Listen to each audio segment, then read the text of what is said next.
I don't appreciate this kind of attitude, Madam Chair. Simpleng tanong, dapat simpleng sagot. Nagkwento pa ng kwento na sinabi dati. Budget hearing po ito. Hindi po lahat about you. Pera po ito ng taong bayan. I don't appreciate this kind of attitude. Ang tanong ko po ay ilang mga libro ng isang kaibigan ay bibilihin at i-distribute at ano, if the VP could tell us more about the contents ng librong ito. Madam Chair, the book is not for sale. We only pay for the publication of the book.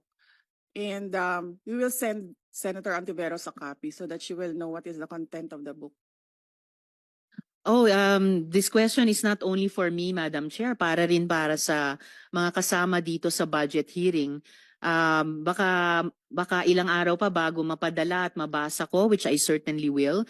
But I am asking a question bilang isang mambabatas sa head of agency ng isang opisina sa executive dito sa budget hearing na to. Simpleng tanong.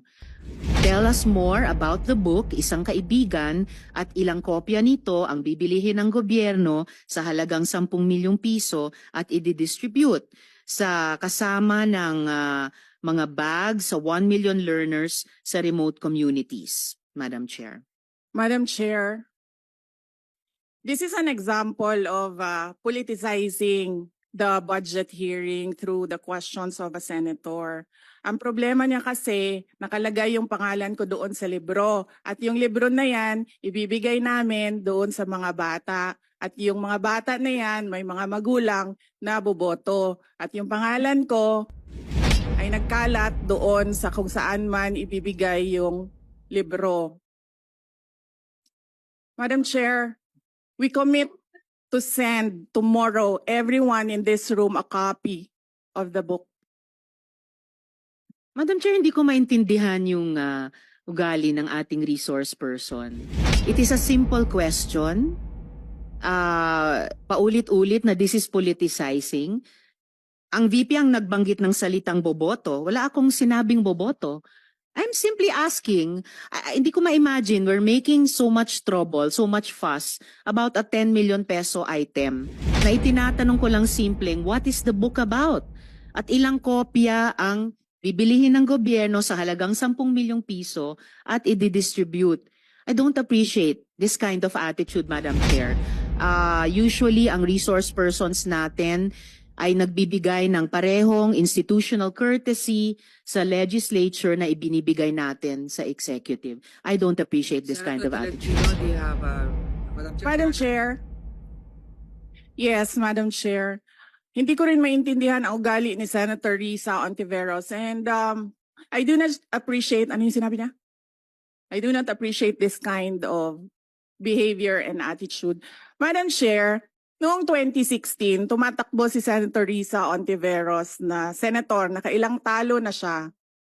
So, Dalawa, Madam Chair. okay, dalawa. Natatakot siya sa pangatlong talo niya, kaya pumunta siya sa Davao. Humingi siya ng tulong. Tinulungan siya ng isang kagawad ng Davao na ngayon hindi na siya sinusuportahan. Humingi siya ng tulong sa akin, thinking na hindi mananalo si President Rodrigo Duterte. Kinausap niya ako ng kinausap doon sa law office ko sa Davao City. Sabi ko sa kanya, o sige, tutulungan kita. Chinika niya ako ng chinika. Tapos umalis siya. Siyempre, hindi naman siya tumutulong kay Pangulong Duterte, hindi din totoo yung sinabi ko na tutulungan kita. Tinext niya ako. Pwede ba akong mag-follow up sa hinihingi kong tulong sa boto dyan sa Davao City? So sabi ko sa kanya, okay, sige. So, tinawagan ko at sinabihan ko at pinakiusapan ko ng pinakiusapan si former Congressman Milen Garcia. Sabi ko sa kanya, Kong, tulungan mo ito. Bigyan mo na lang ng ilang barangay mo at ilang mga leaders mo. Ayaw pa siya tulungan ni former Congressman Milen Garcia. Pinakiusapan ko ulit, Kong, please tulungan mo na lang. Nanalo na siya at nung nanalo siya, anong ginawa niya? Siya ang pinakaunang umatake kay President Rodrigo Duterte. Anong tawag sa ugaling ganito? with due respect to our resource persons and also our colleagues, I think this doesn't really. I understand there's history among all of us here, but I think that we should really stick to the budget, and I think uh, this is just being very objective. I would like to ask also, since we're going to be furnished a copy tomorrow, we can look at it and evaluate what the content of the book is. But maybe just a general, we won't ask line by line, ano ba yung libro na yan? But tell me, is it for good manners and right conduct? That's fine. Is it science? Is it history? So maybe just a general one, so we can just answer it, because I understand that every office will have its own advocacy and initiative. So, but then I don't think it's also wrong for us to be curious what it is about. So just a general one. Any of the undersecretaries can tell me what the topic of the book is. Is it history? What is it? Madam Chair, the explanation is in the title, Isang Kaibigan. It's about friendship. Okay. Then that's for the record. It's about friendship.